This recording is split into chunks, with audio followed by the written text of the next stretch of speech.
Cutting off your backing can be one of the scariest things you do in rug cooking. You work for days, weeks, months, heck, maybe even years on this rug, and now you're going to cut it? What if you cut it wrong? Well, the easiest way to avoid that is to simply do a test piece. Now, it might sound super simple and it might seem like a waste of your time. Make a simple little 4x4 or 6x6 coaster and finish the edge. I recommend that for every new finish you do. No matter how clear the instructions are, it's all about your fingers and muscle memory and doing it. You'll be able to practice on 4 corners, and when you get to your rug, it's going to be better than ever. Now, the video we're going to watch is a video from February 14, Valentine's Day in 2020. Yeah, before that hit the fan, right? Before COVID, before everything. And it was part of a lesson that I did for oval rugs in general. But I thought it was worth repeating here. Members of the Rug Cooking Journey can go watch that video in full inside the 2020 replays.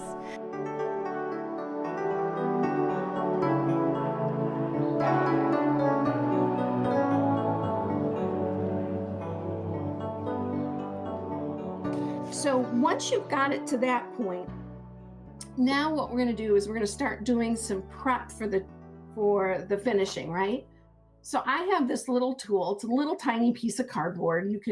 When you place an order, you can order one of these from my website. It's nothing fancy.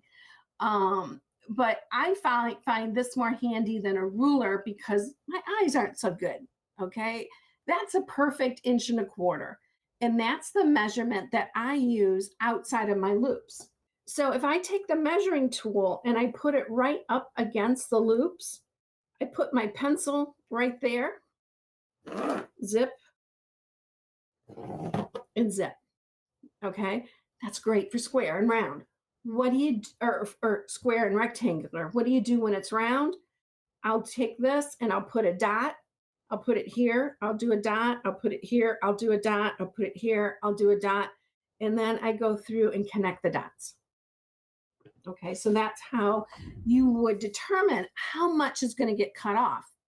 Now, before you cut it off, you're going to do some stitching inside that line. And the stitching that you're going to do is a straight stitch. Okay, so the seam that you use to sew up clothing, just regular straight stitch. This is not a zigzag.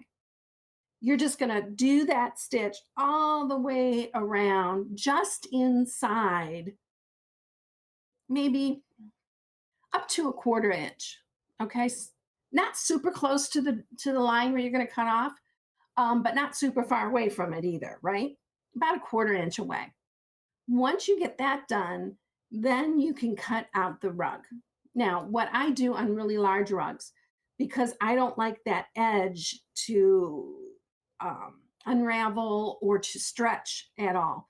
If it's a really large rug, I only cut off a little bit at a time. Okay. Then I take it to the sewing machine and I'll zigzag that raw edge. And the way I zigzag it is if this is my backing,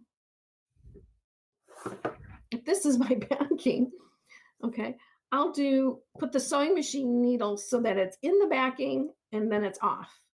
And then it's on the backing and off. And I'll just do that zigzag like that all the way down.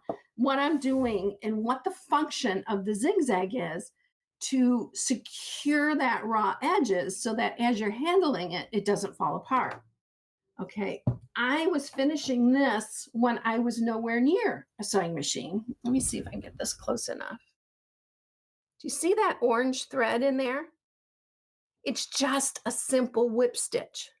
So if you don't have a sewing machine, you can do that simple whip stitch. Okay, I drew up, here we go. So I'll end up looking something like that. And you'll just whip that around and round and round that edge, putting the stitches, 1/4 inch away to 1/2 inch away. And that's going to hold those threads together so that they don't start falling apart. So now you know how to finish your rug, whether you have a sewing machine or not. So what do you do next? Well, I recommend watching some of these videos, and for more instructions on my favorite finish, the fold forward finish, check out the links below. There's one to a blog post that has tons of information in it, and even a link to a PDF that you could buy and print it out. It's